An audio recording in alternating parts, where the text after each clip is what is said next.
This man's rock heart is tested when he discovers a cute mermaid with soft, shimmering curls and wide, innocent eyes, trapped in a cruel cage. She's fragile, gentle, and untouched by the horrors of war, like a child unaware of the world's cruelty. At first, Kieran views her as nothing more than a slave, cursing her for her helplessness. He treats her harshly, seeing her as a mere object to control. Melusine, in turn, knows little of the world around her. Confused and lost, she behaves like a baby, unaware of the true danger she's in. She's not a warrior like him, just a fragile creature caught in the midst of a world she doesn't understand. But as time passes, something shifts. The bond between them becomes undeniable, tested by forces neither of them can control. To return to the sea, Melusine must kill the one she loves. The curse hangs over them both. Will Melusine follow the dark fate laid out for her? Or will Kieran, burdened by his own choices, make the ultimate sacrifice? Let's find out.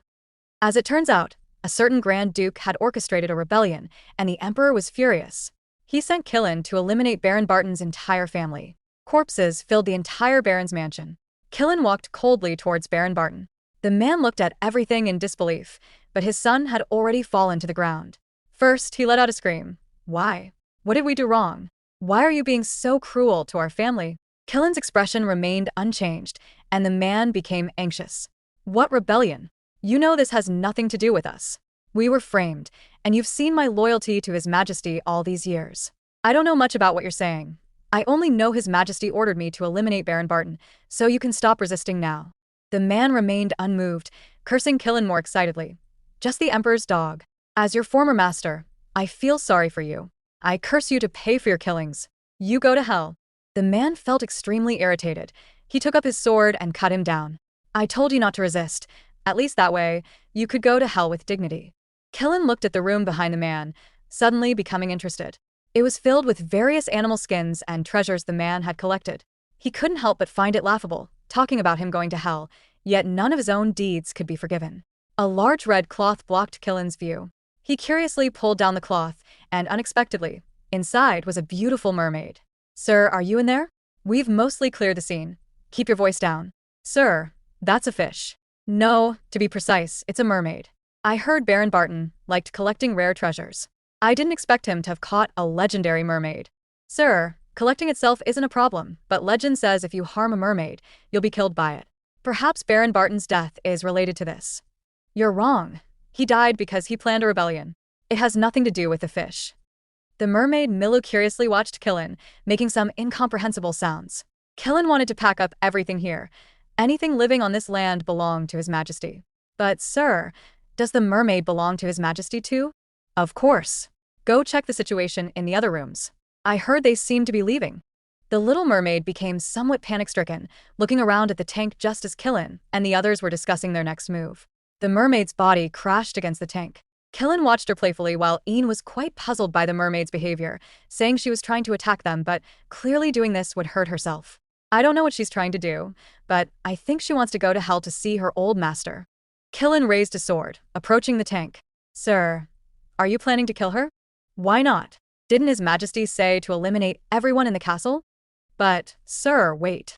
Killen ignored his subordinate's calls and insisted on swinging his sword at the tank. In an instant, the tank shattered. The mermaid tightly grabbed his collar, her entire body falling into his embrace. Their eyes met, and Killen stared at the mermaid's eyes, momentarily losing himself. He raised his hand and gently stroked her eyes. The little mermaid stared blankly at Killen, her hands awkwardly moving on his chest. Killen called his subordinate Ian. Go put this mermaid in a tank and pack it up to take away. This way, there shouldn't be any problems. After they left, Killen stood alone in the room, lost in memories. To be precise, this was his second time entering here. However, the first impression was quite poor. At that time, Baron Barton had recovered the Barton Kingdom, merging it into what is now the Barton Dué. The man submitted before the Duke.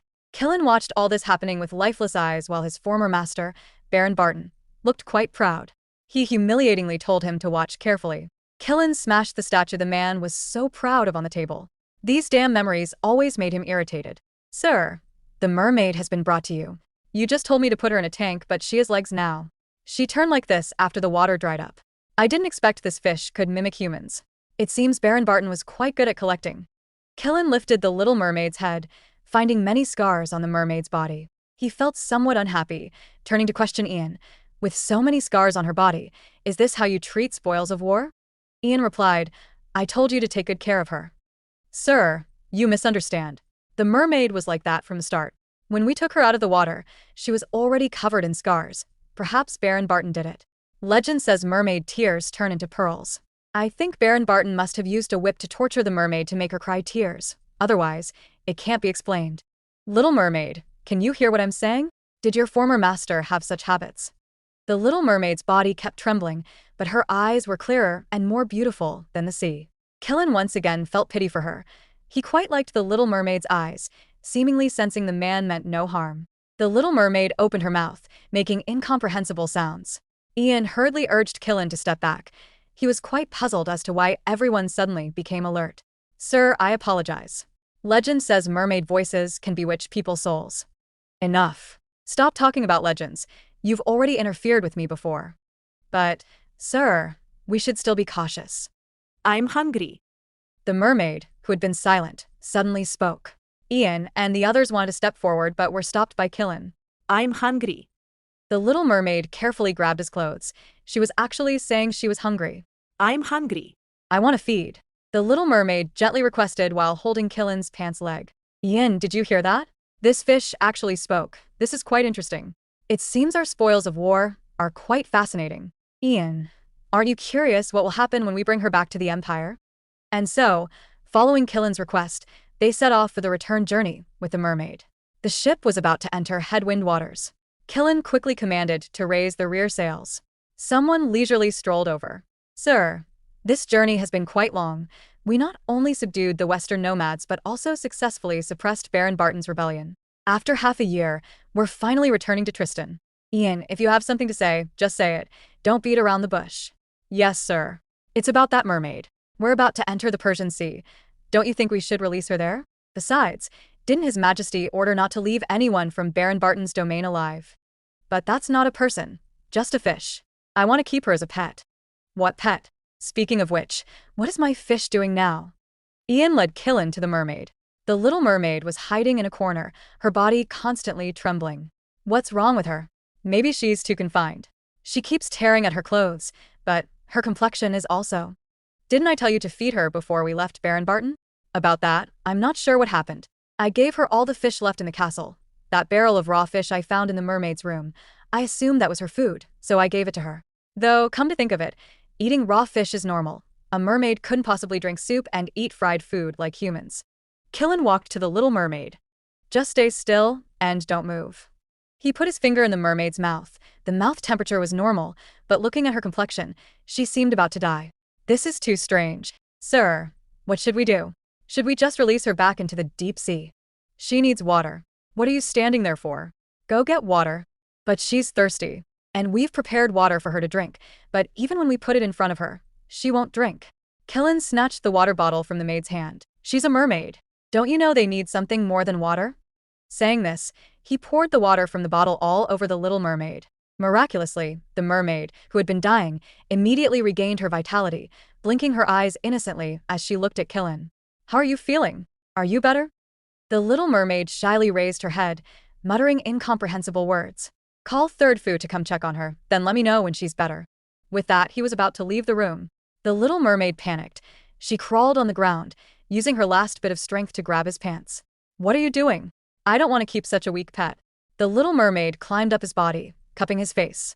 Using words learned from somewhere, she spoke, "Don't go," then collapsed on Killen. Deep in the ocean lived a mysterious mermaid family. They would go searching for lovers after coming of age. At the height of their love, they would kill their partner and return to the sea. The Little Mermaid didn't quite understand then, but her companions told her she would understand when she met the right person. That day, when the Little Mermaid saw the handsome Killen through the fish tank, she thought he might be that right person from her memories, but still couldn't understand. She followed her mother's teachings that finding a lover would lead to having beautiful babies. Unfortunately, on her first voyage, she was captured by evil humans. That memory was very painful. The Little Mermaid woke up startled from her dream, unexpectedly finding herself safely lying in a water tank. She excitedly queued up the familiar smell of the ocean, finally seeing her familiar home again. I think I will be reborn.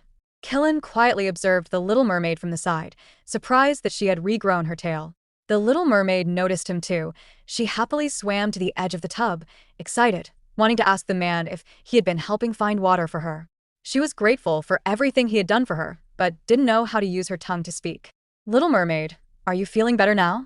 Then it wasn't in vain that I had Ian work hard getting water from the sea. Killen gently touched her forehead with his finger. The little mermaid was obedient. You can understand what I'm saying, right? Legend says if you harm a mermaid, you'll be killed by them. That is an age-old death curse, but looking at this little mermaid's innocent appearance, she probably doesn't even know what a curse is, such an innocent thing. The little mermaid gazed at her reflection in the water, happy, like a child discovering a new world, playing in the water. Killen tentatively took out the dagger from his waist, slowly approaching the little mermaid's tail. At such a sudden move, the little mermaid felt anxious, looking at Killen with an innocent expression. After hesitating, she tentatively reached out and grabbed the dagger. What do you think that is? Killen was speechless at this naive little mermaid, but the little mermaid was extremely happy to have grabbed the thing in his hand. Seeing such a beautiful smile, Killen remembered the mermaid legend his father had told him. Mermaids are particularly beautiful creatures, but they are best at using their songs to bewitch humans, creating false illusions for them, enough to drive people mad, just like his current state. While Killen was lost in thought, the mermaid pulled apart the knife's blade. Looking at the sharp object, the little mermaid showed a dumbfounded expression. Killen was somewhat angry. Let go. I said let go. He pulled forcefully, accidentally, hurting the little mermaid. Only then did the little mermaid understand that thing could hurt people. Killen was really irritated. It seems after returning, he'll have to teach her to speak first. Her vocabulary is more pitiful than a parrot's. Killen left the room uninterested. The little mermaid didn't want him to leave, thinking it was probably because she couldn't communicate that he was unhappy. So she decided to learn to speak properly. After sailing in the waters for so many days, Killen's group finally reached the Empire, dragging a sealed large box behind them. Soldiers curiously asked Ian what it was. Superior orders forbid disclosure. Ian remained silent, but there was something else that made people unhappy. These welcoming citizens looked very afraid, as if they had come to conquer them rather than return victorious. Rumors say whoever meets the Lord's eyes will turn to ashes. We should thank the former emperor for giving the Lord the title of Death God of the Empire. But these are all rumors. People will soon forget about these things. Everything will develop in a good direction. The commotion outside similarly attracted the little mermaid. She secretly poked her head out from the water tank under the curtain. Annie was about to go to the kitchen, but was stopped by other maids. They showed mocking attitudes. You going to the kitchen at this time? Looks like it's to prepare food for that one. You must be tired having to prepare food for her every day. Annie politely said she wasn't that tired, but they didn't quite believe it. Instead, they continued more intensely. All right, we all know these days the staff have been discussing that the Lord brought back a mermaid. Legend says mermaids can kill people with just their song. No, to be precise, hearing their voice would cause death. Annie, is this true? Annie was really speechless at these people actually asking such foolish questions. If hearing a mermaid's voice would cause death, she would have been dead long ago. Annie knocked on the door and carried a bucket of food into the room. Miss, I'm Annie. I'm sorry to keep you waiting. The little mermaid was delighted to see Annie, trying to greet her. Hello, miss. Miss. It's not it's Annie. All right, Annie was quite helpless. No matter how many times she taught her, the miss always got her name wrong. Staying in the water every day, eating raw food. Miss, here you go. Seeing you enjoyed the squid before, I prepared this for you. Milu took the squid, feeling sweet bubbles in her heart. Thank you, Annie. Annie was excited hearing her respond so correctly this time, clapping her hands together happily for her. However, at this moment, the main door suddenly opened a crack. The little mermaid nervously looked on. Annie noticed her anticipation. Miss, are you waiting for someone? Waiting means asking if there's someone you want to see. Thinking about it, in your first month here, Earl Ian often brought you food and water. So, miss, are you waiting for Earl Ian? The little mermaid's mind flashed to Killen's silhouette, mistakenly thinking he was Ian. She shyly lowered her head and admitted it. Annie looked at her, surprised. Oh my, miss, are you blushing? But miss, what do you like about him? Is it his handsome face or his glorious status? The little mermaid didn't quite understand Annie's words. Just shy. She told her she liked Ian. Annie didn't understand. Ian hadn't come to see her for a long time. Why did she still like him? Well, please turn around. I'll help you with your hair. To be honest, the little mermaid didn't know why either. Just like her sister said, the day she met Killen, she knew he would be her love. As long as she could see him, no matter how long, she was willing to wait. After all, she had waited who knows how long for her destined person, so what did this little bit of time matter now? Miss, your hair is done. Wait for me a moment. I'll go prepare some other things for you. The little mermaid put her mouth in the water, boredly blowing bubbles. Her sister told her the appearance of her destined person required waiting. At this time, the door opened with a sound. The little mermaid thought Annie had returned, happily calling Annie's name. However, she saw an angry Killen instead. Who are you waiting for? You look quite ridiculous like this. Still can't speak? Are you mute? And your tail is gone too. The little mermaid lifted her legs, stammering, Here, here. Killen understood her words, placing his hand on her legs. Actually, if he hadn't mentioned it, the little mermaid had noticed that since coming here, her tail hadn't appeared. But she probably knew why this was so, because the water here was different from the sea. The little mermaid said some water to show Killen, muttering. Killen was completely puzzled, not knowing what she was saying. Seeing he didn't understand, the little mermaid became anxious. Ian? Who? What? You're calling me Ian? Before Killen could get angry, he was suddenly pushed away forcefully by Annie. Annie protected the little mermaid beside her, loudly questioning who the man was, why he dared to appear in a lady's room, firmly ordering him to leave immediately. Killen found it amusing. You're ordering me to leave? Are you sure you're talking to me? I'm very sure, you madman. The little mermaid, seeing the situation wasn't right, immediately reminded Annie. Only then did Annie realize the man before her was the Lord. Killen was quite displeased. He didn't even know when his mansion had made such new rules needing others' permission to see his own property. Sir, I'm so sorry. I'm new to working here. I didn't recognize you. I'm really sorry. I truly deserve death. Annie trembled as she knelt on the ground, but this couldn't dispel Killen's anger. He drew his blade and walked step by step towards Annie. I know you've worked very well, but it's your fault for not knowing your own master. The little mermaid watched in horror, rushing up at the moment the man was about to strike. Ian, no. The little mermaid knew that thing he took out would hurt people. She didn't like him doing this. Thank you. At such times, you shouldn't say thank you. You need to beg me. The little mermaid confusedly said, please, which took Killen by surprise. It seems you've already learned basic words like food, so you're not mute after all, and you've even put on some weight. Killen pulled her from the ground into his arms. Haha, you now know to jump into my arms? Very good, my little mermaid. But what should I do now? You stopped my sword, so I should kill that maid. The little mermaid didn't quite understand the meaning of kill, but Annie had already been frightened to tears, kneeling on the ground, desperately begging for mercy. Killen ignored her. He thought of an idea. Try to say, spare her. If you say it in your own words, I will spare her. Follow me. Say, I beg you to spare her. The little mermaid understood his meaning. Gathering her courage, she said those words. Please spare her. Killen was about to praise her for being good, but was stopped by the name Ian. He irritably pushed the little mermaid away. I am a man who keeps his promises. Since she said those words, I'll spare your life. But from now on, you must teach her to speak better. I don't want my person still not knowing their master's name. I hope I won't hear the name Ian from her mouth again. Ian somehow got the news and immediately came before Killen. Sir, I heard you went to see that fish. Your news travels fast. Sir, was that maid also so very rude to you? It's my fault for not training her well. That fish begged me to spare her today. Isn't that strange? I let that maid live. Normally, people who beg for survival like that, I would definitely not be merciful. Strange thing is, I felt different from the first time I saw that fish. Killen took up the medicine in his hand and drank it. Ian, if you have nothing else, then leave. Sir, I see you've been drinking medicine more and more frequently lately.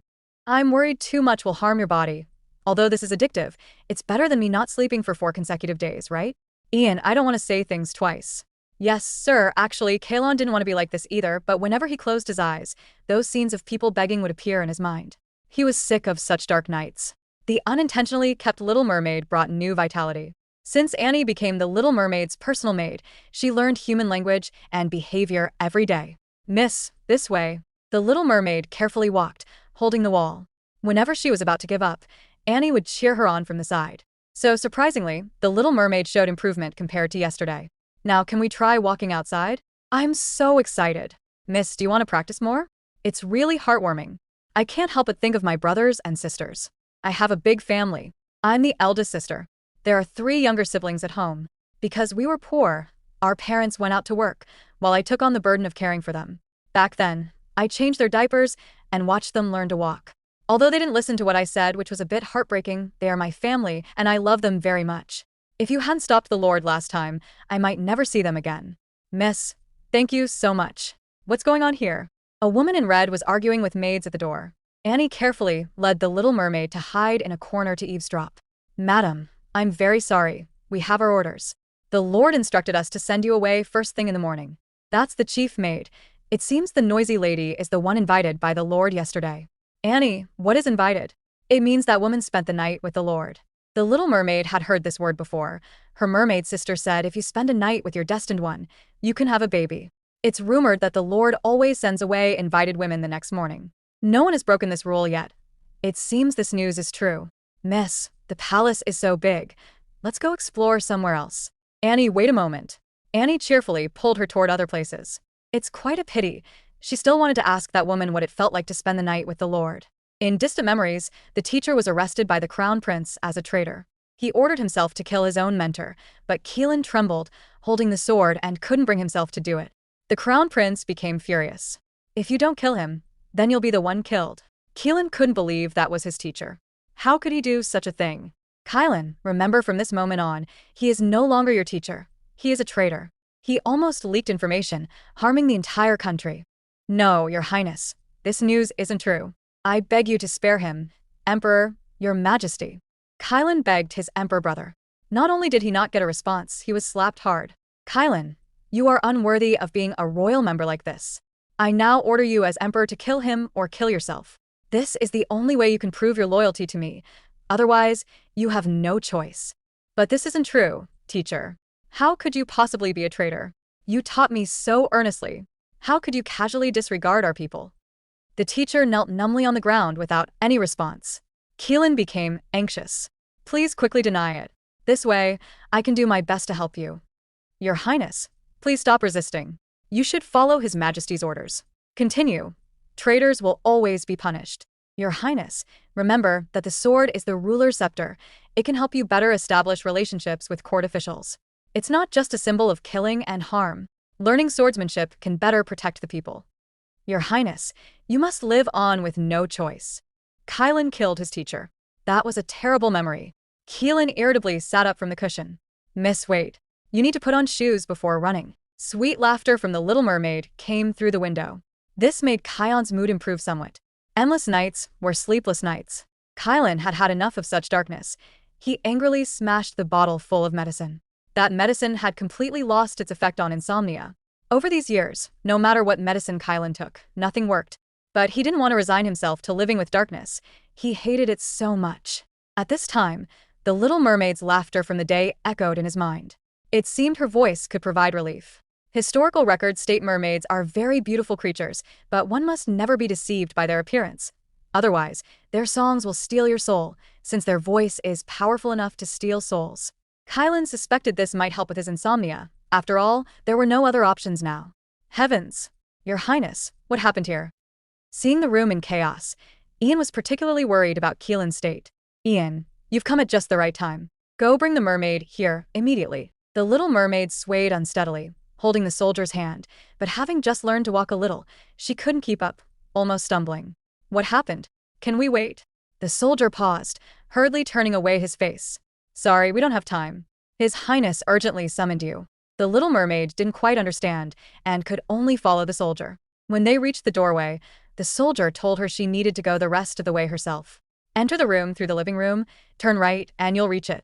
Did it take you very long? Kylan immediately saw the little mermaid holding on to various pieces of furniture as she advanced. It's actually Kylan. The little mermaid was very happy. Have you learned to walk now? Walking? Yes, I practiced walking a lot. Kalon walked to the bed and sat down. In that case, continue. Try walking to my side. Because of his words, the little mermaid became serious. She carefully took small steps. Her body wasn't very stable. She almost fell. Kylan found her like this particularly adorable, amusingly watching her every move. What are you trying to do? Keep coming. The little mermaid wasn't angry either, puffing up her cheeks and standing up.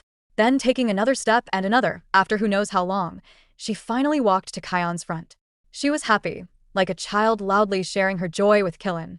I succeeded. Killan quickly pulled her to the bedside, embarrassingly pressing her beneath him, lifting one of the little mermaid's feet to kiss. You came from so far. About how many steps did you take? His actions directly stunned the little mermaid, her face red like a love-struck young girl. Keelan asked again, did you walk a lot of steps?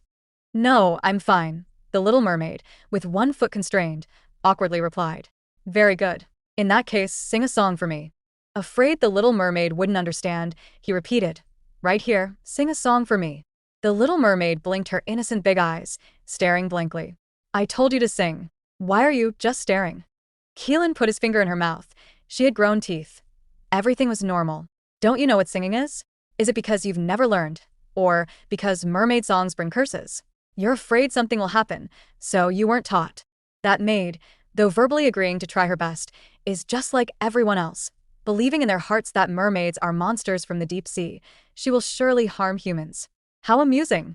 Those people only dare keep you in a fish tank. How pretentious.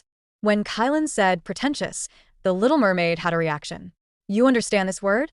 Pretentious is mermaid language and means lullaby. It seems the rumor that mermaids can speak ancient language is true. Very good. Since you know, then sing a lullaby for me. Kylan's hand kept caressing the little mermaid's face. The little mermaid's heart pounded uncontrollably with shyness. What are you stunned for? Hurry up and sing. The little mermaid hesitated until Kylan put his hand on her mouth. Only then did she open her mouth to hum softly. The song was ethereal and pleasant, unlike a song, more like legendary sorcery that could awaken memories from long ago. Back then, Kylan really liked watching by the sea. He would sit for an entire day, though nominally watching the sea. Continuously, actually, what he really wanted was to sink to the bottom and just die carelessly like that. The mermaid's song was like new motivation, awakening himself in the sea to live again. Kylan probably understood why he brought her back. Legends truly can never be trusted, but he really wanted to see the mermaid demonstrate her ability to lure people to death, so he unhesitatingly cued the little mermaid's head and kissed her. This really embarrassed the little mermaid. She looked at the man with puzzled eyes. What is this? Keep singing your song. I didn't tell you to stop, so continue. When he woke up again, it was the next day. The little mermaid sat up first in bed, staring blankly around the room. Only when she saw Kylan did she remember she had slept here yesterday. The unworldly little mermaid didn't understand what yesterday's kiss meant. She just felt it was ticklish, her heart beating fast. She attributed the strange fondness to meeting her love. Bored, she reached out to touch Kylan's mouth, but unexpectedly, she immediately startled him awake. Kylan instinctively thought it was an attack, violently grabbing the little mermaid's neck. The little mermaid, painfully, let out a cry. Let me go. Fortunately, the cry awakened the man. Kylan realized his impropriety, quickly releasing his hand. He looked surprised toward the window. Outside, the sky had actually brightened. I wasn't dreaming. The little mermaid looked at him in astonishment. You used your lullaby to save my soul. If this is true, you're quite useful indeed. From now on, your name will be Shia. Annie saw the mermaid lady return and excitedly ran toward her, anxiously looking around to check if she was injured. After confirming she was fine, she urged her to take a bath. The little mermaid glanced at the ribbon on her bottom. She was still in yesterday's state. Annie noticed something wrong and quietly asked, Miss, did nothing happen between you and Lord Keelan last night? Last night, thinking of last night's shy feeling, the little mermaid learned and gave Annie a kiss on the cheek. Annie was caught off guard by this sudden kiss, indignantly telling the little mermaid she couldn't do this. The little mermaid obediently nodded. Last night was just like this. Heavens, miss. You mean you kissed with His Highness last night? Quiche. Quiche. Oh my. It means mouth to mouth. Miss, in the future, absolutely never do this with others. What you just did is called kissing. This is very important and special. It can only be done with someone you mutually like. With someone you like? Then Kylan treats me as someone he likes too. That's why he gave me a name, Melusine. The little mermaid softly called out her name. Annie, my name is I'm so happy. I have a name and also have a loved companion. Hearing His Highness say he slept last night, Ian surprisingly dropped the documents in his hand. Your Highness, did I hear wrong? You really slept last night? Yes, and very deeply.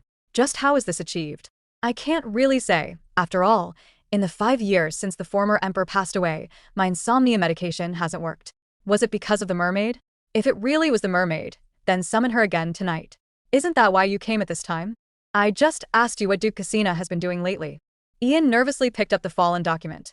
Sorry for my oversight, Your Highness. Duke Haina has doubled the soldiers in his domain, expected to triple by year's end. At the palace or capital, except for the former emperor's loyal nobles, most have started making small moves, almost all indicating willingness to join him. Oh, is that so? Looks like this matter is more urgent than previously discussed. I think so too. Your Highness, want to send people to the Duke's place? No need. Since we'll meet in 2 months anyway, why go to such trouble? Let's wait and see first. Yes, I know what to do. Ian, you don't mind about the count side? Your Highness, what do you want to say? Ian, you know you really don't mind becoming a traitor with someone like me? The defense struggle has always been very dangerous. Kylan actually didn't want Ian to join the rebellion with him. Ian was quite helpless, saying everything very firmly. Your Highness, this is my own careful choice. Besides, you are only my vice commander, not my master.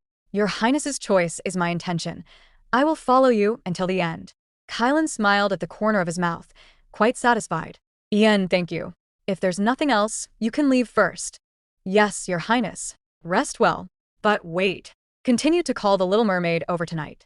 That fish is indeed very useful. Her talent is excellent too.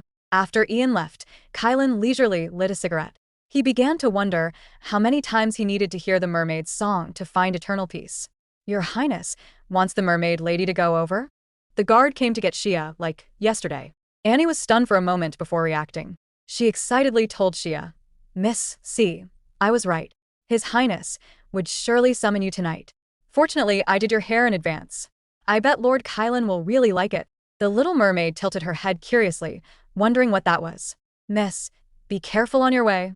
Annie excitedly watched as Miss was taken away by the soldiers. Perhaps due to the Lord's regard for Shia, the soldiers' care for her was much more careful than last time. Annie watched all this contentedly, for the mermaid lady to spend several nights with the Lord in his chamber and still remain healthy in the palace. This was a first. The Little Mermaid opened the door. Strangely, the room was dark and she couldn't see anything inside. Kong, where are you? Shia? Kong emerged from behind. He embraced her suddenly as a playful punishment, gently pinching her cheek. Why are you so late today? Then his hand traced along the Little Mermaid's waist, but stopped when he encountered the troublesome clothing she was wearing. So many layers again? How bothersome. She was completely embarrassed. When his hand was at her waist, she felt very uncomfortable.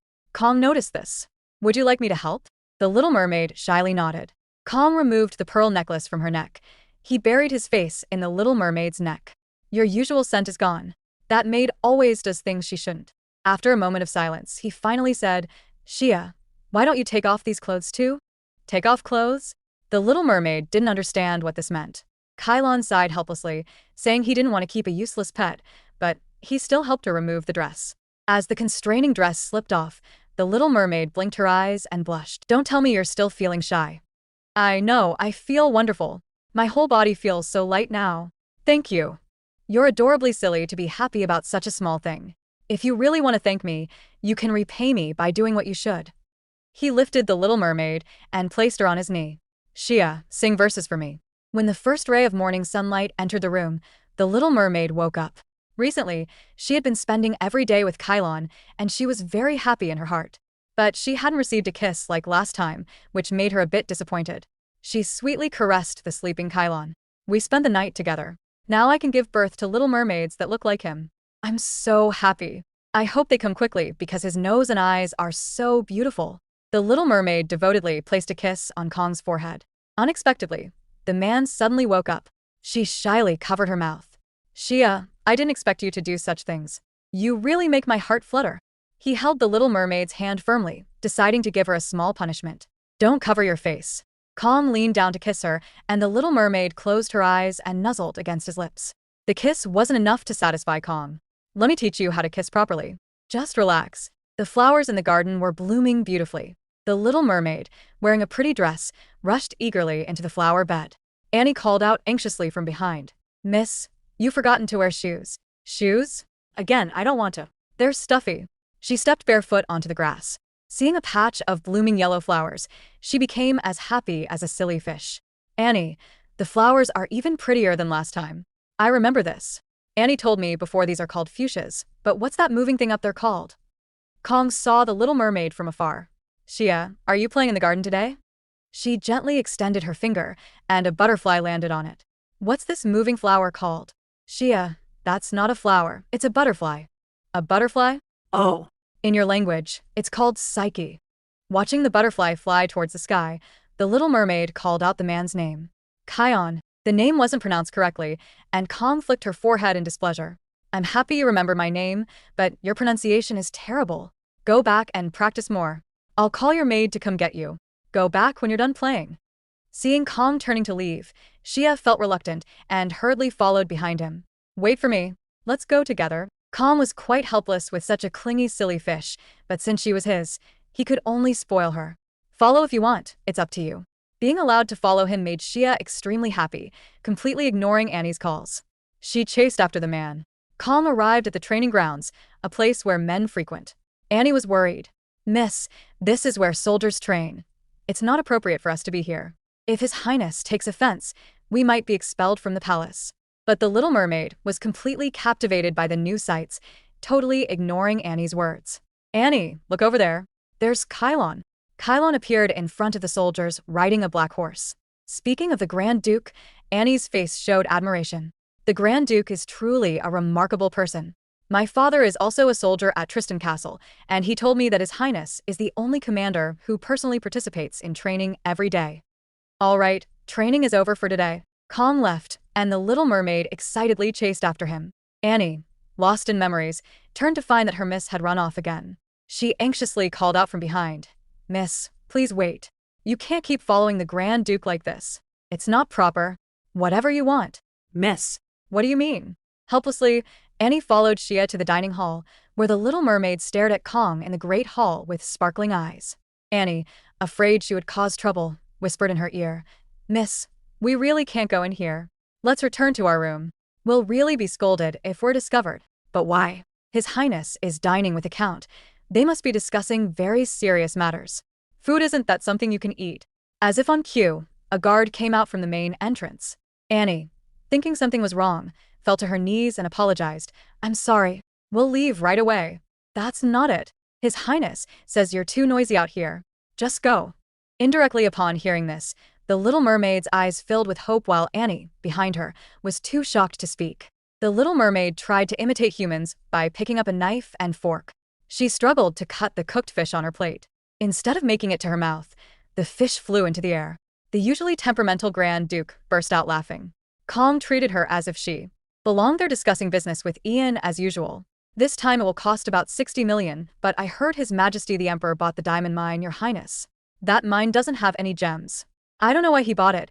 I suspect it was Namarquis whispering sweet nothings. You're right. That old man is quite desperate to drain the treasury. The Little Mermaid made clanking noises as she struggled with the cooked fish on her plate. The noise was too much, and Ian couldn't help but glance over. When will Celta's palace be completed?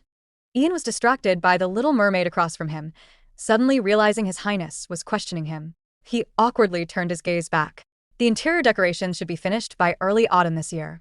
We originally planned to announce it during the National Founding Day, but the nobility is quite displeased with the large personnel changes. It's understandable. They're excited to finally break free from the former emperor, but it's good news for Maris Na. Yes, this time several neutral families have sided with us. The Little Mermaid jerked and fidgeted with the food on her plate, accidentally flipping up a fishbone. Kong couldn't help but smile. I finally invited you to dinner. I can't let you go hungry, Xia. Shall I have the maid bring your usual favorites? Today's food isn't good. The Little Mermaid shook her head innocently. Ian awkwardly grimaced when he heard Si say Keen. That's how you call His Highness's name. Killam corrected the Little Mermaid with displeasure. Wrong. The first syllable should be stressed, the latter lighter. The Little Mermaid tilted her head and tried pronouncing his name again. Looks like we need more practice. If you find the fork uncomfortable, just eat your own way. Don't just sit there silly.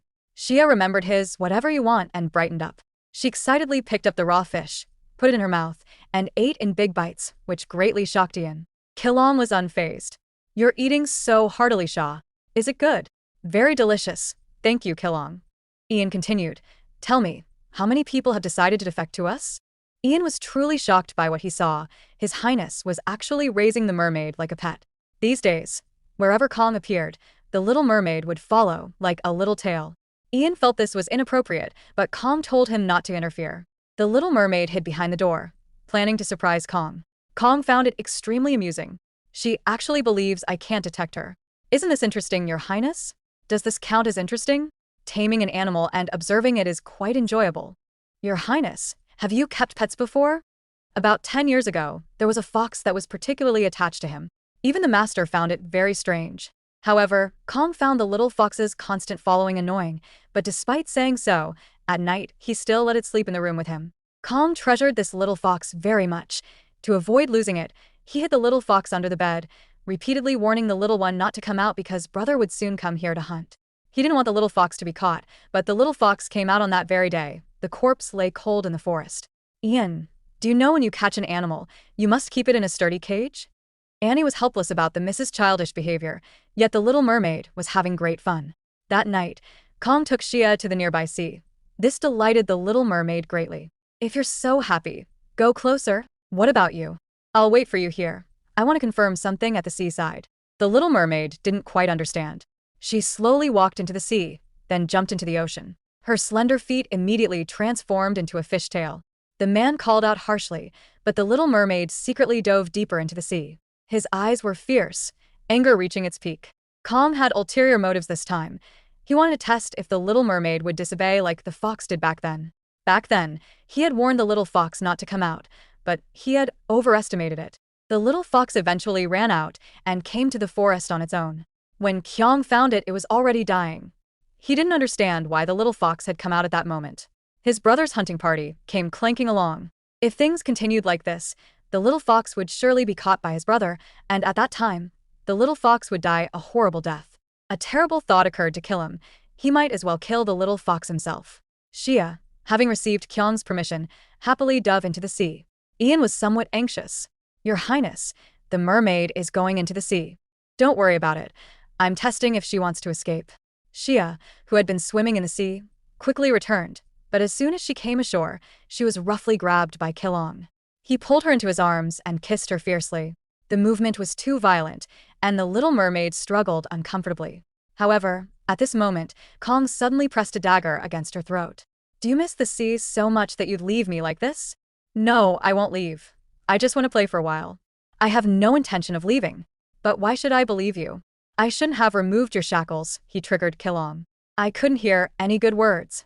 The little mermaid trembled, not knowing what had happened, but Kilong was very strange now, and she was also very afraid. I let my guard down because you seemed obedient. That was my mistake. Shia, take a good look at the sea. You might never see it again. After saying this, Kilong frantically dragged the little mermaid toward the reef. Ian followed, breathlessly. Your Highness, what are you going to do now? Everyone returned to the castle. I won't return to the palace tonight, and we'll stay at the nearby outpost. Go tell the others. Kilong gripped the little mermaid's wrist tightly all the way. This made her very uncomfortable, and she called out for the man to let go. Instead, he threw the little mermaid onto the bed. Kong tugged at his collar with a gloomy face and approached the little mermaid step by step, thinking about what was about to happen. Her face turned bright red. Kyong pressed the little mermaid down beneath him. The large bed creaked ominously. Shia, what should I do with you? Giving you a collar would be quickly undone, and if I truly locked you up, it would be boring. He gently caressed Shia's face. The man's sudden change frightened the little mermaid. Shia, I was the one who named you, so you must obey me. I'll obey you, the little mermaid responded somewhat understandingly. Say you will submit to me, that you'll only follow me. I am yours, the little mermaid obediently said. Kong wasn't quite satisfied and pressed his finger to her lips, making her repeat, I am yours. Kong forcefully lifted the little mermaid's chin. Don't act on your own from now on. After saying this, he kissed the little mermaid's mouth. The kiss lasted so long that Shia could barely breathe. She turned her face away in resistance. Unexpectedly, the man's hands started moving downward. Kong, this isn't right. Although the little mermaid didn't fully understand the pleasure between men and women, she knew that Kong's current behavior was different from last time. If they continued like this, she would really have mermaid babies. Kong pulled her to sit on top of him. The little mermaid confusedly asked Kong in a small voice, hasn't it ended already? What's ended? Our night is still long. When the little mermaid woke up again, it was already 2 days later. Annie waited nervously by the bedside. Miss, you're finally awake. You haven't woken up for 2 consecutive days. You don't know how worried I was. Are you feeling all right? I'm fine, but where am I? Miss, this is your room. The little mermaid looked around but couldn't find the man's figure. Where did Kong go? The Grand Duke isn't here. He went to welcome guests. Annie stammered, seeming to want to hide something. Guests? Yes, that Marquis Hasna has arrived. She is the Grand Duke's fiancée. So, Annie, you mean a male and a female? Yes, they can only marry one person, swear to God to be with only this person for life. Engagement means before marriage. So, Kong, and I also spent the night with that beautiful lady? This is different from marriage. The Grand Duke isn't married yet. He can have such behavior. He's of royal blood. He can be with whoever he wants. I don't understand. Annie, isn't spending nights with more people good for having more offspring? Oh my goodness, miss, you absolutely cannot say such things. All right, miss, I won't be here this afternoon.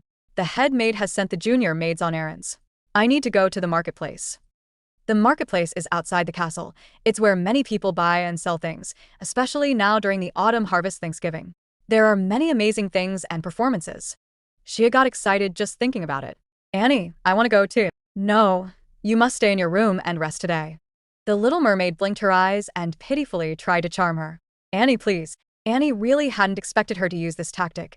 In the end, she took the little mermaid out with her. The little mermaid washed the marketplace she had never seen before. She was as excited as a happy child at the carriage window. It's fine. We got Count Lou's permission. After all, we can ride in the carriage thanks to him. We should be grateful to the mermaid. Miss, and what's that with red seaweed on top? Miss, that's a chicken. What's that furry thing up there? That's a bird. Miss, stop talking. Quickly get back in the carriage. After reaching their destination, Annie decided to split up, leaving Shia to wait while they went to check the shops. Before leaving, they worriedly instructed the guard to watch her carefully. However, the little mermaid, who had just nodded in agreement, soon began wandering the streets alone. Everything here was something Shia had never seen in the castle. It was truly amazing. But then a familiar sound came from the air. That was the unique song of the mermaid family, indicating there were others of her kind nearby. Miss, you can't wander off alone. Wait! That was the voice of a fellow mermaid. She must meet them. So she ignored the guard's objections, quickly moving from one end of the street to the other. When she pushed through the crowd, she saw an old woman on the ground, pitifully tugging at a stranger's skirt, saying she was dying. It's this old woman again. Everyone stay away from her. Her disease is contagious. Judging by the people's attitudes, this wasn't the first time the old woman had appeared here. Shia rushed forward anxiously. What happened to you? Are you in pain? The old woman looked up at the voice and, seeming to recognize Shia's identity, excitedly embraced her. You mean you're not sick, but hungry? Yes, very hungry. Feeling like I'm dying. You're one of my kind, right? Please help me. Shia nodded shyly, then quickly went to a fish stall. The guard caught up from behind. Miss, this will cause big trouble. Quickly return to the carriage. But I need this for my fellow mermaid. She's hungry. What fellow mermaid, miss? Why do you suddenly want fish? Before they could investigate further, she ran off with the fish. At that moment, a carriage drove through the center of the road. Because of the crowd, the driver was forced to stop, cursing angrily. Where did this mad woman come from? Get out of the way. The nearby crowd held their breath for the little mermaid, the guard desperately calling out to her. However, Shia bravely stood her ground. Wait. She's just hungry. She must finish eating. Do you know who I am? The man angrily reached out to use force against the little mermaid. Take your hand away. A deep male voice rang out. At this moment, the man wanted to curse, but was intimidated by Kyung's voice. Didn't you hear what I said? Take your hand away. Oh, it's the Grand Duke. I am terribly sorry. Seeing Kong, the little mermaid's face unconsciously flushed red. She excitedly ran and hugged him tight. Kong, I missed you. I missed you very, very much. Kong's expression was awkward as he turned his face away. A noblewoman stepped down from the carriage behind him. Your Highness, it really is you. Kong pushed the little mermaid aside, striding forward to welcome the noblewoman. Lady Na, hello. Your Highness, hello. It's embarrassing to meet after so long in such circumstances. I don't say that. I bear responsibility too. The Empire's hero is truly extraordinary. I heard you've achieved great merit again recently. I heard you were going to visit the mares. Was I too hasty? I was just curious, so I wanted to see you quickly. The little mermaid peeked out from behind Kilong to stare at the woman. Kong's eyes coldly swept past Shia behind him. I feel that this will soon be my home anyway, but I won't be too impolite, right? Not at all. Since that's the case, shall we go together? Your Highness would be delighted. The noblewoman glanced at Shia disapprovingly, smiling as she placed her hand on Kyung's arm. Grand Duke the First, I am honored, but this young lady is, could you introduce her? Shia looked expectantly at Kong, wanting to see how he would answer. However, she was harshly rebuffed by the words. Not necessary. As you can see, she's just something I keep that often causes trouble. Indeed, the prettier the animal, the harder it is to raise. Kong. Watching the man walk away, the little mermaid called out anxiously. Shia, stay put. Kong coldly threw down these words and left. The little mermaid stared blankly. Kong's expression today was very strange, but she didn't know what it meant. She touched her chest, where there was a painful sensation. At this moment, the old woman behind her suddenly burst into mad laughter. When the time comes to make your decision, remember to choose the sea. The old woman gripped Shia's wrist tightly. She didn't understand what she meant. For several days after that, Shia sat listlessly in bed. The weather is so nice today. Miss, are you going to stay in your room again? Yes. Annie, hasn't he come today either? I told you the Grand Duke is very busy lately. He'll come see you soon after he finishes his work. But Annie, can I go find him myself? Or maybe see him at the marketplace? These words startled Annie. She waved her hands in panic. Miss, that's not allowed. Just wait quietly, and the Grand Duke will return soon. If you're feeling bored, why don't you go for a walk? The garden has beautiful new roses. Perhaps seeing them will improve your mood. The little mermaid tried visiting the garden. Looking at the brilliantly blooming roses didn't improve her mood. Instead, she missed Kyung even more. The last time in the garden was with Kong. Excuse me, could you move aside? Shia looked up at the voice and saw it was the mysterious woman from that day. She hotly held a fan while looking at the little mermaid. Oh my, looking closer. You're someone I know. You remember me, right? I'm delighted to see you again. What's your name? His Highness seemed to call you something. My name is Sashia. What a unique and beautiful name. Misha, would you like to take a walk together? It was too noisy last time for a proper introduction. So Misha, which family are you from? Or rather, which country are you from? The little mermaid was confused by these words. She hadn't heard of any of them and didn't understand. Esther walked ahead, muttering about whether it was the kingdom of Layman or Macgillan. The little mermaid understood this sentence and innocently replied that it wasn't those. She came from Verses. Hearing this answer, Na paused for a moment, knowing that Verses was a country without sea, a rumored small island where only a few more people lived. So, you mean you're one of the legendary my people? Yes, Shia happily responded. However, this earned a rebuke from Esther's maid, who believed Shia was telling complete lies. Esther didn't show much reaction. Her eyes glanced at Shia's bare feet, combining this with how the Grand Duke had introduced her as his pet animal. She actually believed what Shia said was true. She immediately felt relieved of her previous worries. Shia was just a mermaid, without status. Esther no longer feared her. She rudely lifted Shia's chin with a grand gesture. I never kept pets before. I was worried earlier. Now, thinking about it, since you're a mermaid, it's understandable, just like how everyone wants to own precious things. I didn't expect His Highness to have such a sentimental side. Esther walked ahead in high spirits. The little mermaid curiously asked her name. I am Esther Na, daughter of Marquis Na, and I am Grand Duke Kong's fiancée. This is the last time you'll offend me, my dear Missa. The three words fiancé were completely incomprehensible to the little mermaid. She continued to ask if she had spent the night with Kyung. Esther's body froze, taking Shia's words as provocation.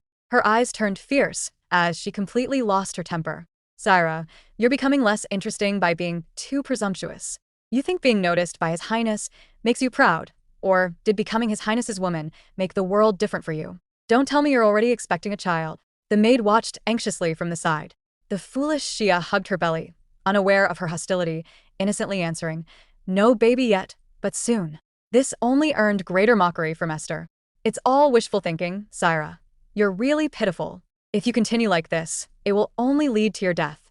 Do you know why I allow His Highness's mistresses to be empire nobles? Having mistresses isn't a big deal. What matters is not disturbing the succession order. Rather than questionable character, illegitimate children suffer greater humiliation. Do you think the Grand Duke would welcome your child's birth? You should know His Highness himself bears the stigma of being the former emperor's illegitimate child. You are of no use to His Highness. Even if you manage to bear a child, it will die by His Highness's hand. Esther's words struck at Shia's heart, her face growing increasingly grave. Castle affairs led Marez Hasna to seek an early meeting with Kilong. Your Highness, I heard you met Esther outside the city, so she rushed out to find you. You must have been frightened, but please don't hold it against her. I don't mind. You don't need to apologize for her. Haha, Your Highness is as calm as ever. So, then you sought a private audience before the banquet. You must have something to say. Yes, regarding the matter of usurping the throne, I wanted to carefully inquire about Your Highness's thoughts. Have you considered when would be most appropriate? Marez Hasna made no attempt to hide his rebellious intentions. Kong also didn't mince words, directly asking the key point. Indeed, I can't hide anything from Your Highness. The new palace will be completed this winter. Wouldn't staging the rebellion then be perfect? After all, many nobles have already sided with us, but the Empress will give birth to a prince next spring. We might not only face internal division, we could potentially trigger rebellions from surrounding countries. Your Highness makes a good point. At this rate, there might be spies. But we've been preparing for a long time. The nobles' dissatisfaction with the Emperor isn't something recent.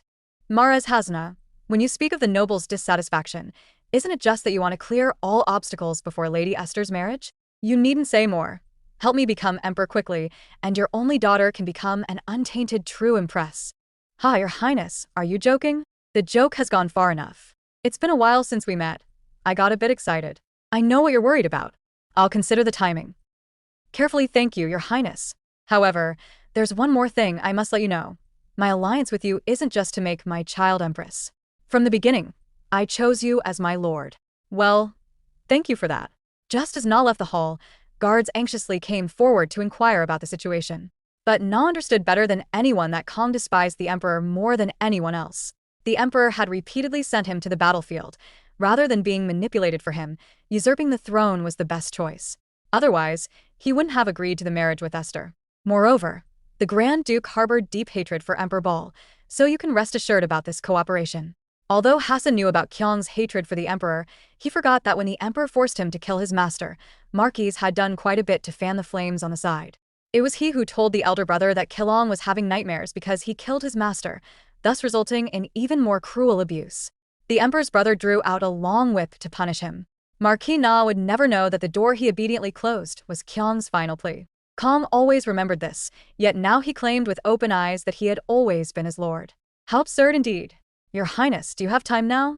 A maid said. Lady Esther and the little mermaid were walking together in the garden earlier. Esther's attitude in the marketplace had been problematic, yet she still couldn't resist personally confirming, Your Highness, I'm sorry I shouldn't have allowed Xia to go out. Should we lock her in her room now? Esther is a clever woman. She must want to know if she opposes a threat to her position. If we step in to protect her now, it wouldn't be good. It's better to observe quietly like this, and let her know I'm not interested in Xia. The maid gently brushed Esther's golden hair. Annie was brought before her. She finally turned around. You're Xia's maid. Did you need something from me, my lady? Annie was already covered in cold sweat after saying this. Don't be so afraid. I just want to be friends with Xia. In a few days, there will be a masquerade ball at the palace. I think it would be interesting to have her participate, so could you bring her? My lady, she's not feeling well. Annie responded very nervously, but she absolutely could not agree to let the Marquis's daughter see Xia. Count Ian had specifically instructed earlier that nothing regarding Xia could be decided without permission. She was someone special to the Grand Duke and absolutely could not be taken away casually by others. So you're saying no? Yes, I'm really sorry. Sorry is quite amusing. The maid suddenly grabbed Annie's arms. She was forced to kneel on the ground. Esther looked down at her. I'm not asking you now. I'm ordering you. I think we can discuss this again. You don't need to be so stubborn. Even if there's no trust between us. But what can we do? I heard you have 3 younger siblings who need your support.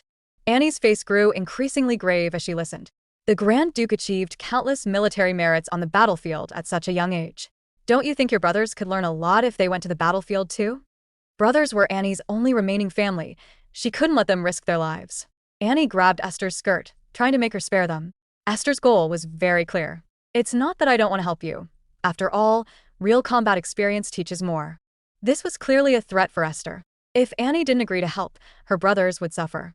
She agreed, through her tears. Esther showed the victorious smile of a winner. Annie, I look forward to your performance. Several days later, the masquerade ball arrived. Annie applied makeup to Shy's face, then dressed the little mermaid in a pink butterfly ball gown. When the preparations were almost complete, Annie wanted to sneak away with her things, but the little mermaid looked at her in confusion. Miss, I mentioned before that this week is the Autumn Harvest Festival. Annie told me about it. There are many amazing things, flowers and all kinds of sweets. Miss, today is the last day and there will be a grand ball in the evening. You'll attend that ball too, wearing a mask and dancing, meeting many people. Meeting many people, Annie? Does that mean I can see Kong?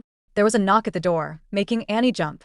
She wanted to tell the little mermaid the truth with a stern face, but Esther's maid had already entered. Miss, Lady Esther requests Miss CIA's presence. Are you all ready, Lady Esther? Yes, my lady hopes you'll come right away. The maid looked at Xia's bare feet. Though it's cool in the evening, during summer, wearing shoes is still necessary. All right, please wait. Annie pulled at the little mermaid's feet to put on shoes. Annie, I don't want to wear them. Miss, just endure it for today, and maybe you'll see the Grand Duke at the ball. When you see him, make sure to ask him for help, okay? Annie whispered instructions to Shia.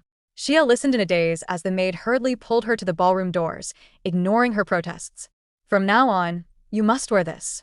The little mermaid obediently put on the red mask. It was a strange day, and she didn't understand what was happening. Everything was so odd, and she didn't know if she would really see Kilong. As soon as she entered the grand hall, the little mermaid was amazed and was told to keep walking towards the center. But she didn't notice a strange man approaching from behind. Are you lost? I want to find Kong. Can you tell me where Kong is? You mean His Highness? Two masked men whispered to each other. Isn't this the pink-haired one who was with the Grand Duke outside the city? My goodness, who is this person wearing such a lowly dancer's mask? I heard she returned to the castle with His Highness. Perhaps she's a dancer His Highness brought for the ball. Haha, I see. As expected of His Highness, he really knows how to entertain us. The group of men let out unpleasant laughter. Someone even directly grabbed Shia's hair in public. Shia kept backing away nervously. At this moment, Esther suddenly grabbed her from behind, whispering in her ear, Shia, it seems you still don't understand your position now. Feel how they want you. Isn't it the same as His Highness' attitude towards you? Esther pushed forward forcefully, ignoring her struggles. Finally, Shia was pushed out and fell right into a masked man's arms. Fortunately, the little mermaid fell right into Kyung's arms. Although the man wore a white mask covering his face, the aura he emanated still let the little mermaid recognize him. Kyung. The little mermaid excitedly called out the man's name. However, Kilong angrily grabbed her hand and walked outside. The men at the ball, who didn't understand, wanted to stop him but were completely deterred by one sentence. That person seems to be the Grand Duke. But I don't know why he suddenly became so angry.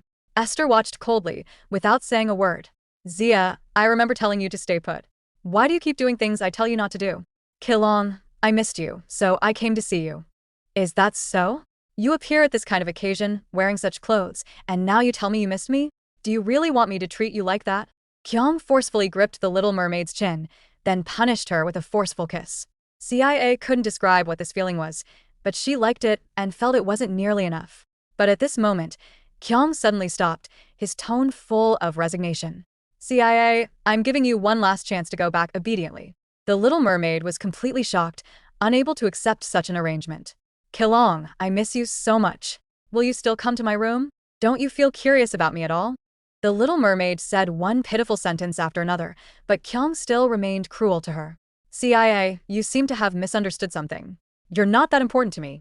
We never had any relationship from the start, even if you have some special feelings for me. Don't bother me anymore in the future. The feelings you think exist are just your own delusion. Kilong heartlessly abandoned the little mermaid and left. Zia looked at the garden scenery, her mood sinking to rock bottom. Making such a scene at the banquet, yet the female lead is hiding here. Esther couldn't help but smile wickedly. Since it's your first time attending a banquet, I gave you special consideration, especially for this masquerade ball. Do you know the mask you're wearing is a style used by dancing girls? And dancing girls are just lowly entertainers at banquets. The Duke probably didn't ask you why you wore this mask because in his eyes, you're just a lower-class person. Esther, you hate me? It's not hate, just hoping you won't overreach yourself. What about wanting to have the Duke's child? I want King's child, but you can't have it. You're just the Duke's toy, a disposable plaything that won't matter if broken. What's the point of dressing up beautifully? Even if others play with you, it's just due to possessiveness. Zia, no one stays with a doll forever. When he gets bored, you'll be thrown away. So now you've been abandoned by the Duke. Abandoned? The little mermaid's heart ached terribly upon hearing such words. She had always known about the word abandonment. Mermaids who couldn't have children would all be called abandoned, and abandoned mermaids could never return to the sea. So now things between Kong and me are over too. After Kong coldly rejected the little mermaid, he became lifeless as if his soul had been lost. His mind kept flashing back to Zia's words of longing. Esther kept following behind him. Your Highness, why do you keep standing there? Did you lose something? But it seems I was wrong. You haven't lost anything. Kyung actually didn't like this woman, Esther, much, but had to pretend to be cordial due to royal power issues. Is that so? Thank you for your concern. Then can your Highness grant me one request? Dance with me today. They say couples who dance the last dance at the Harvest Thanksgiving banquet will find eternal happiness, maybe even lasting a lifetime. Your Highness, I believe you'll agree, right? Esther's face was full of yearning for the future, This made Kong very confused since with his status, there was no need to do this. Esther, I don't understand your meaning. Kilong didn't choose to directly answer Esther, who confidently believed there was still hope. Your Highness, let me put it this way. I can ignore other unimportant lovers, but if someone deliberately bumps into my chest and provokes me, even a woman you still protect everywhere, I can't be so generous. So, Your Highness, do you really not plan to take my hand? Esther presumptuously expressed her love to Kyong, but Kyong completely ignored it. He left with just an apology. Esther went crazy upon hearing these words, standing in the wind, laughing maniacally. At this time, Zia came alone to their previous seaside spot. Having children was a very difficult thing in the Mermaid clan. Almost no one succeeded on the first try. When coming ashore, Zia had been warned that if things didn't go smoothly or there was danger, she should return to the sea immediately, for their Mermaid clan children were most important. Esther said if CIA had a child, Kyong would immediately kill her, so even if she gave birth to a child, she would be in extreme danger.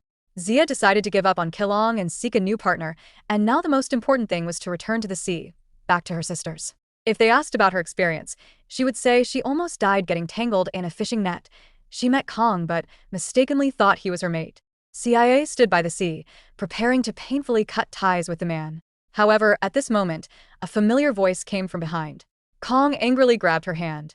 Since when did the sea become your private space? His tone was full of strong displeasure.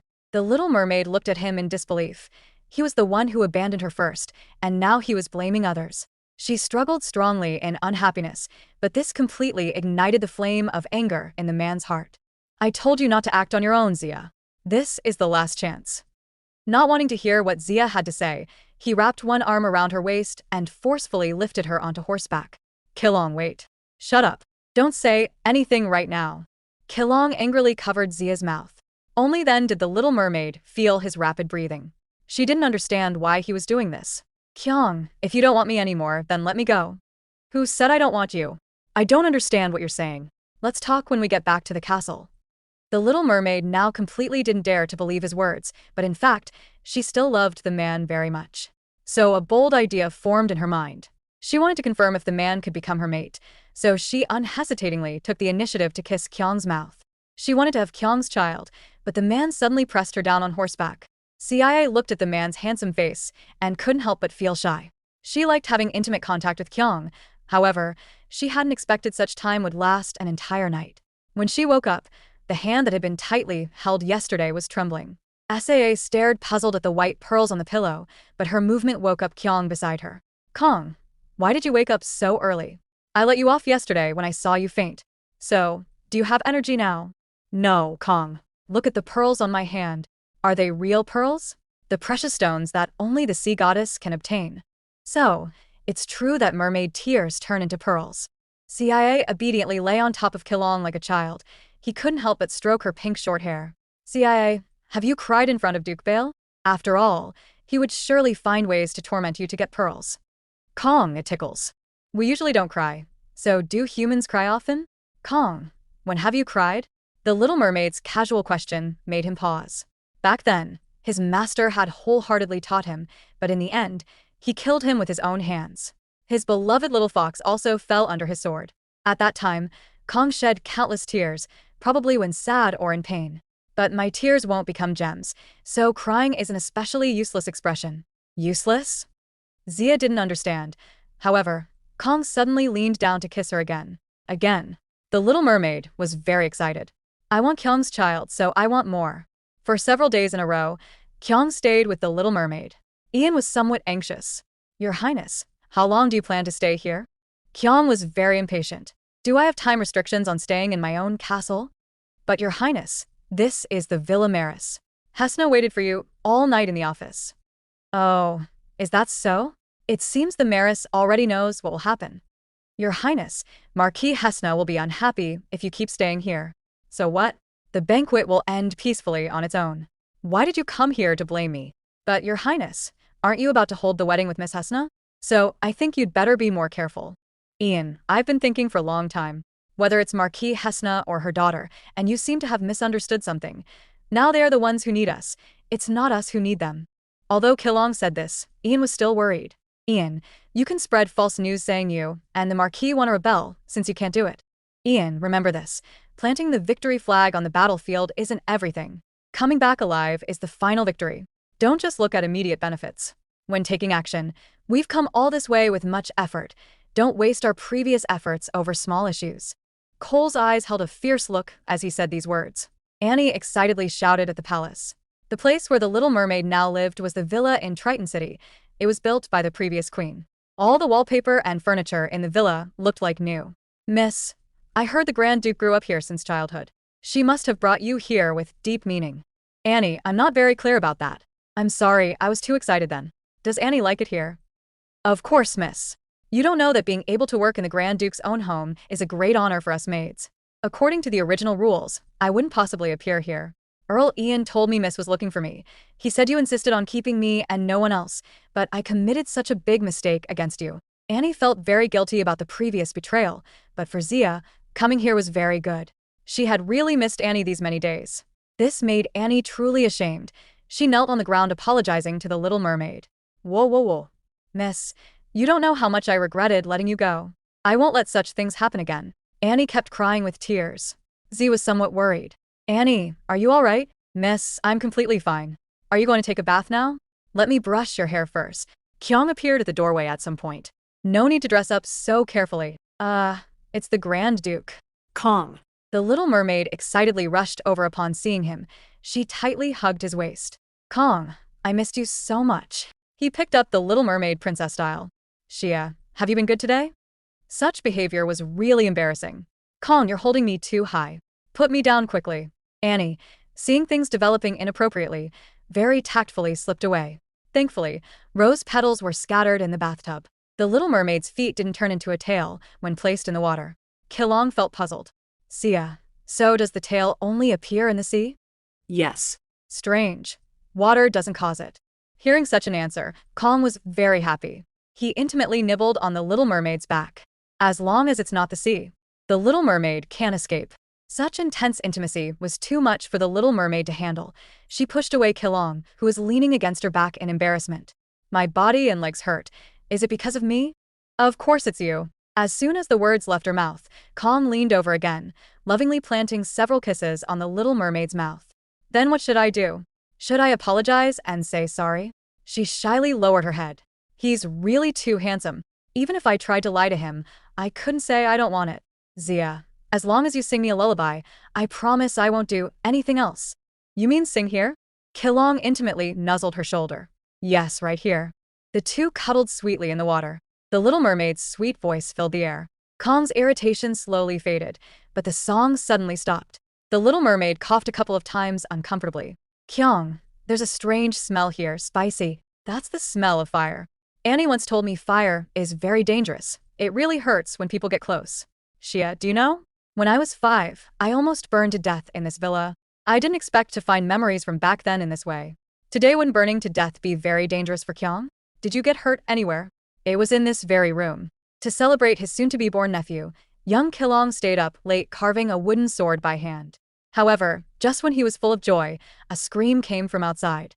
Your Highness, quickly leave this place. The villa is on fire. The entire villa was engulfed in a serious fire. Young Kilong was held in his nanny's arms as they rushed out of the room, but the fire was too intense. They were knocked down by a falling beam. The guard quickly took him. Your Highness, I'll carry you. We need to get out of here quickly. Young Kyong's eyes were full of doubt. If they risked escaping like this, something would surely go wrong and everyone would likely lose their lives. Young Kilong pulled down a piece of cloth from nearby. Use this to cover your face. Absolutely don't rush to escape through the original path. Finally, they managed to escape from death's door with great difficulty, but the fire didn't spare the villa. Young Kilong didn't understand how such a heavily guarded palace could catch fire. The guard was also helpless. While patrolling the second-floor corridor, he discovered fire at the door of his bedroom, but there was nothing flammable nearby. It was clearly someone trying to take his life. Young Kyong thought of his most respected older brother. Because Young Kyong had refused to meet with the queen several times, his older brother believed Kyong wasn't showing respect to his queen. But how could Young Kyong think that way? He just felt the queen had been quite tired lately, and now it was almost time for her to give birth. He just didn't want to disturb her, and wanted to leave time for her to rest. His older brother wouldn't listen to warnings and became even angrier because Young Kyong hadn't called the unborn child crown prince, rising angrily from his chair. Remember this. He's not just a child or your brother, but the prince who will rule this empire. You know your attitude always makes me laugh. Born carrying various suspicions, I took pity on you and personally raised you. But you have the power to control the entire empire, so I'm very afraid. I fear that someday you'll kill me to usurp my position. If I had known it would end like this, I shouldn't have kept you from the beginning. So his older brother was still afraid of Kong. In the end, unable to overcome his fears, he decided to kill his brother. Actually, in young Kong's eyes, he wasn't pitiful. His older brother was the most pitiful person in the world. He actually suspected his brother would kill him. At first, he attributed his brother's abnormal behavior to being too oppressed on the battlefield, causing mental instability. To prove his brother wrong, Kong worked even harder to prove himself with ability. But later, he understood his brother was right. Kong eventually killed his beloved older brother. The Little Mermaid's song echoed in his mind, just like she herself was warm enough to help drive away all the troubles in his heart. Unsurprisingly, Kyong fell asleep again to the Little Mermaid's singing. The grandfather's family of Duke Barton had started internal unrest. Yes, they refuse the Lord sent by Your Highness. They advocate for the independence of their territory on a very large scale. The Lord alone cannot suppress them all. Right. Since something has happened, we must take responsibility. Deploy a fleet similar to last time. Depart at dawn tomorrow. But Ian, you stay behind. You stay here to monitor Z. Don't let her cause terrible things like last time. Your Highness, I understand. What about the thing I asked you to have the alchemist make? Your Highness, is it this? The message just came that it's completed, so I brought it over for you. Kilong opened the blue box. Inside was an exquisitely made ankle bracelet, which was an important tool for keeping mermaids. Kong told the Little Mermaid he would be going out soon. Zia's whole body clung to his embrace. She really didn't want the man to leave. Fortunately, Kong said things would be handled quickly and he'd return soon. The Little Mermaid became lively again, acting cute and silly, saying she wanted to have a baby. Kong didn't agree immediately. Instead, he pinched her mouth playfully. Zia's chubby little face puffed up in anger. I want a child. When Kong had no reaction for a long time, she took matters into her own hands, but she ended up arousing the man until he couldn't take it anymore. Zia, wait. I want Kong's child. Is that not okay? Ever since Esther said that even if she bore Kyung's child, she and the child would end up dying by the man's hand, Zia had been constantly anxious about this. But she still wanted to personally confirm if what Esther said was true or false. Zia was willing to trust Kilong. She selfishly wanted him to become a man who belonged only to her. Saya, you're just a mermaid, yet you want to have my child? Kilong was really speechless. He easily rested his head on the Little Mermaid's neckline, taking advantage while she wasn't paying attention. He forcefully put the ankle bracelet on Zia's foot. Zia asked in surprise what that was. Kyong laughed and answered that it was an ankle bracelet. It suits you well, Zia. He lovingly pecked the Little Mermaid's cheek. Next time I'll get you something similar for your neck. So, Zia, you'd better not think about going near the seaside at all in the future. Don't forget my words. Zia opened her big eyes, listening to his words seriously, but she didn't understand what the ankle bracelet meant for her. She simply thought it was a gift from the man. With Kong away, she was alone in the castle again. Her whole being was gloomy. She took Annie to find Ian, saying she wanted to go out. However, she was strictly forbidden by him. I really yearn for the sea, she lamented, blinking her captivating big eyes and acting cute. But I'm so bored staying here. Can I even walk along the shore? Annie also helped to speak up for her. Earl Ian, the Grand Duke, has been away from the castle for a month. You don't know how bored the mermaid lady has been lately. Ian felt very awkward about this. But I heard she has been busy learning in the dining room recently. But that's only once or twice. You can't have the lady practice with a knife and fork all day. Besides, the lady learning dining etiquette is for the Grand Duke. With no other choice, the Little Mermaid had to use her killer move. I just miss him. Maybe I can see Kyung's ship at the seaside. Really? Can I go? Or you could come along too. Ian hadn't expected Z to say this. In the end, he was defeated by the Little Mermaid and confusedly went to the seaside together. The Little Mermaid was extraordinarily happy to reach the sea, but after a while, she was stopped by Annie. Miss, absolutely cannot go far today. Zia's face sank in unhappiness. Annie, do humans really hate the sea? Why do they always prevent me from getting close? Miss, it's not because of hate, but because for the people of Triton, the sea's homeland is also the most fearsome existence. It made me forever lose my father. We have to be careful again and again, all right? Annie. The Little Mermaid looked helplessly toward the sea, but then a group of dolphins jumped up from the water's surface. Annie, are they dolphins? Yes, and maybe they know me. Annie, let me introduce you to Indiana. After saying this, the little mermaid ignored Annie's obstruction. Ian saw this and ran anxiously to Annie's side. He shouted loudly for help. The ankle bracelet on Mrs. Foot is made of rubber. It will expand and turn into a gem once it touches seawater. The little mermaid's feet didn't turn into a tail like usual when she jumped into the sea. Affected by gravity, her body kept sinking toward the bottom. She recalled Kong's words. Zia, you'd better not go near the sea again in the future. In her naivety, she thought it was because she broke her promise to the man that she was being rejected by the sea. So, am I going to die now? Kong swam quickly to the little mermaid's side. He managed to embrace her out of the water just as she was losing consciousness. Annie was crying messily on the shore. They breathed a sigh of relief upon seeing Kong. Kong held Zia, feeling really angry. She gave him such a big surprise right when he returned. Zia, so you have to challenge my patience. He hurriedly brought her back to the villa. Even after she woke up, he was still keeping watch by the bed. The little mermaid was really scared this time. With Kyong here, she felt full of security. She wanted to get up and stick close to the man, clingy, but the man wouldn't let her. You almost drowned. Now is not the time to fool around. After saying this, he was going to settle accounts with Zia about this escape attempt. To prevent her from moving around, his hand forcefully pressed down on her foot. I told you not to go. Why did you still do that? Because you're an animal, so you don't understand human words. Zia looked at the serious-faced man and panicked, anxiously explaining that it was because there were whale friends in the sea. However, this explanation not only failed to gain Kyong's understanding, but further provoked his anger. He forcefully pinched her skin, ignoring the little mermaid's weak condition. The little mermaid called for him to let go in resistance, but he acted as if he hadn't heard. His tone grew increasingly fierce. Zia, I don't like the same thing happening twice. Remember, I won't be able to save you every time. The little mermaid was so wronged. She just wanted to say hello to her whale friends. Seeing this silly little expression, Kyong couldn't help but laugh. Since explaining was useless, the little mermaid started acting cute. This trick worked very well, and the man easily embraced her again. When the passion dispersed, the little mermaid lay tiredly on the bed. Kyong gently pecked her cheek, using a doting tone to call her to get up. I'll have the servants bring in food. But Kong, why aren't you taking it off? The little mermaid's eyes were confused, not knowing what she was saying. Kyong really didn't understand. I didn't see you take off your clothes. I want to see. Zia boldly put her hand on his chest, gesturing. Kyong helplessly flicked her forehead with his finger. Stop talking nonsense and get up to eat. Wow, it's actually food. To use utensils and eat like Kilong. She had practiced for a long time while he was away campaigning. So despite how much Kilong tried to persuade her, she insisted on using utensils, but unexpectedly, she embarrassed herself as soon as she got them. Zia, you're holding the utensils backward. Okay, now it's right. The little mermaid tried tremblingly to pierce a piece of fish, but it slipped away unsuccessfully. Zia was extremely nervous. It had gone so smoothly before. Why wasn't it working today? Kyong, watching, also felt anxious, gently holding her hand and teaching bit by bit.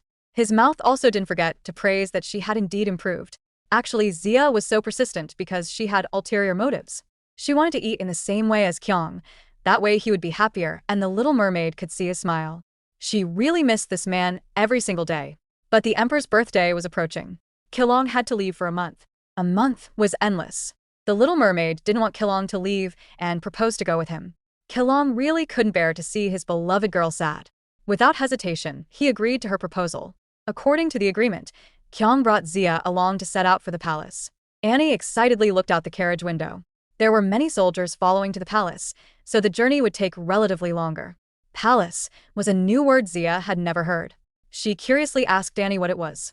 Miss, that's where His Majesty the Emperor lives. The only person with higher status than His Highness is His Majesty the Emperor, even higher than Kilong. It doesn't matter. Kilong is more handsome. The little mermaid pouted, defending Kilong. Annie was really amused by her. Annie, does the lady like His Highness that much? Zia nodded shyly. I like Kilong very much. So, you like him, even though His Highness often bullies you? Miss, do you know your ankle almost had a serious problem? Speaking of ankles, the little mermaid self-consciously covered it with her skirt. Miss, don't you want to return to the sea? The sea is Shia's home, but she chose to stay by Kyong's side in order to bear a mermaid child. But Shia understood that now she seemed to be wavering rather than saying she stayed only for a child. In fact, she more wanted to confirm if Kong was her destined love. Wanting to have Kong's child was false all along. She just wanted this man. Kong, do you love His Highness? When the Little Mermaid decided to come ashore, she had been warned by her sisters not to fall in love with humans. Humans and fish had always been two different creatures. There was only one chance. When successful, one must leave. The Little Mermaid couldn't answer Annie's question. She pretended to have a headache to brush it off. Annie, it's all right.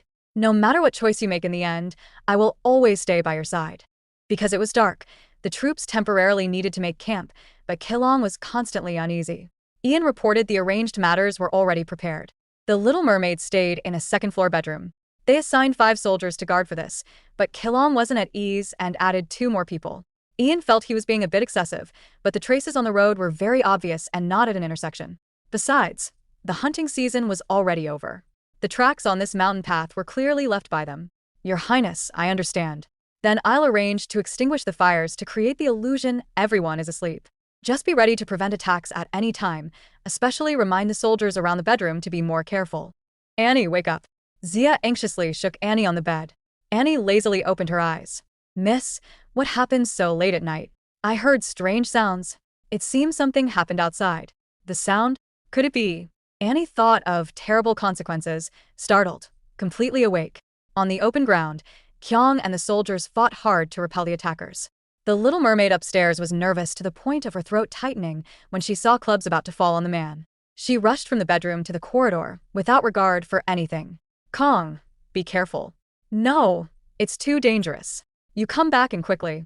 If this continues, Kilong will get hurt. I must do something for him. The Little Mermaid's gaze locked onto the vase, placed outside. Tell us who sent you. You not saying is useless. We all know clearly whose orders these are. Since that's the case, then obediently give up your lives. Don't blame us. This is what the Imperial Sun wants. The masked man charged over with a dagger. Fortunately, he was hit by the falling vase. Kong took advantage to take him down, but that action quickly made the enemies target Zia upstairs. Kong was extremely worried. Unfortunately, they had superior numbers. In seconds, they appeared on the second floor. The Little Mermaid and Annie were forcibly cornered. They hugged each other tightly, trembling all over. The man thrust his sword at the critical moment when Kong arrived. The enemies were all captured, but he stood there motionless, covered in blood. Because such disregard for her own safety made Kong feel very angry, the Little Mermaid nervously paced back and forth in the room. Hearing the door open, she immediately ran over. Kong, I was so worried about you. The man didn't acknowledge her. His tone instead was very serious. Do my words have no meaning to you at all? Kilong got increasingly agitated, suddenly grabbing the Little Mermaid in front of him. Do you know what you did? You almost disappeared right in front of me. The Little Mermaid had also done this, worried about the man. She felt wronged too. I was also afraid you would get hurt. I just wanted to help you. You don't need to worry at all. They were just assassins sent by the Emperor. Emperor? The Little Mermaid didn't quite understand Kong's words. The man turned away, laughing scornfully. Maybe he just wanted to see how useful the dog he raised was, or wanted to train me. This loyal hound even pushed to the edge. I still won't bite back at my master. Why are you looking at me like that? No need to sympathize. I've always been this way. The Little Mermaid looked at Kong's expression, her heart aching terribly. Though he had said this before too, Kong was very sad now. It definitely wasn't her imagination. The Little Mermaid grabbed his hand. Kong was special to her. She hoped Kong wouldn't be sad or grieved and didn't want to see him injured. Zia took Kyung's hand and kissed it. Kilong looked at her in complete shock. The Little Mermaid hurriedly explained, afraid he would misunderstand. I'm not sympathizing with you. Seeing he didn't believe her, the Little Mermaid soothingly kissed his lips. The next day, Kyung brought the Little Mermaid to the palace. She excitedly shouted, Kilong, look.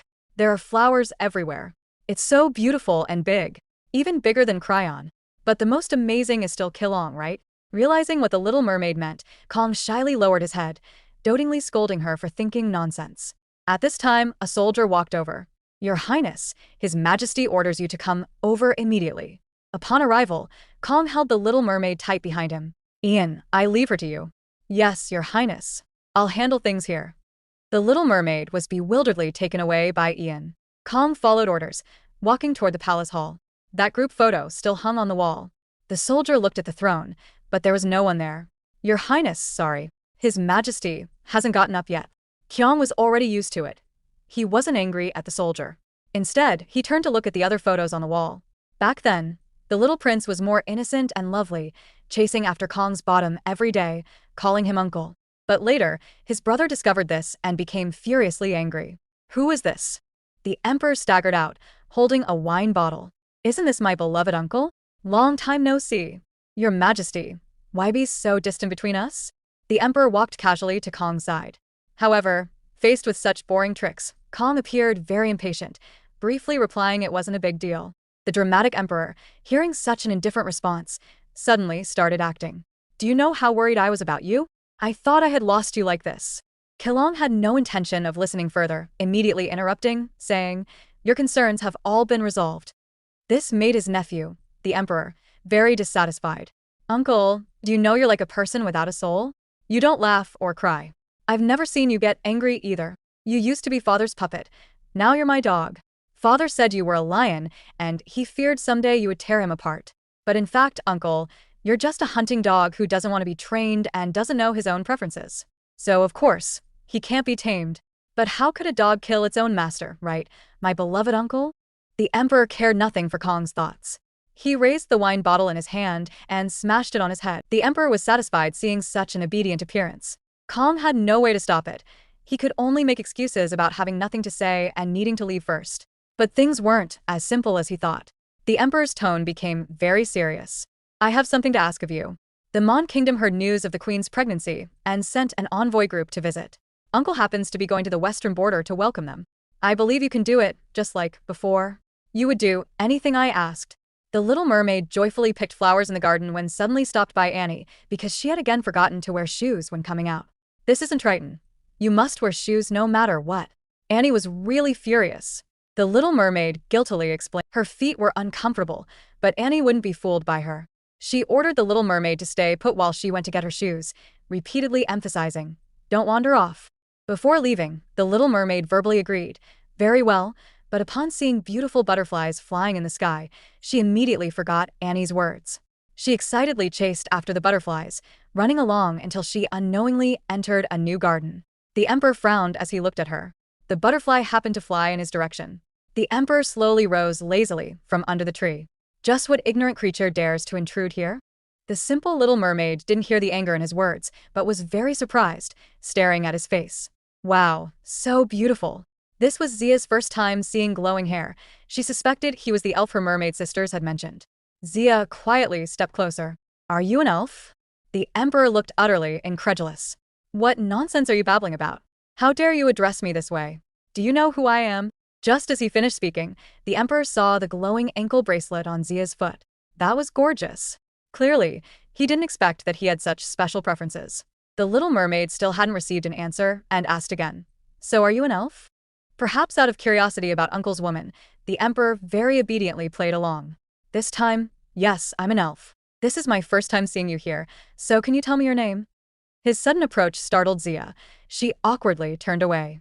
I'm called Zia. The thing on your ankle is very pretty. Seems you're quite favored. The emperor grabbed the little mermaid's ankle. The little mermaid didn't understand what he was saying, but she disliked his handsy behavior. She pushed away his hand, telling him to let go. Afraid he would suspect something, she hurriedly said Annie was looking for her. The emperor's face showed disappointment. What a pity. Otherwise, you could play fun things with me. Zia listened in confusion. There's nothing here. Then let's play next time. Next time, the emperor meaningfully watched Zia as he made the appointment to play together. Late at night, Ian burst anxiously into Zia's room. How does His Majesty know the mermaid lady? Annie was startled by him. Earl, what are you saying now? There's a very troublesome matter. His Majesty wants to summon the mermaid lady when His Highness isn't here. Just what happened?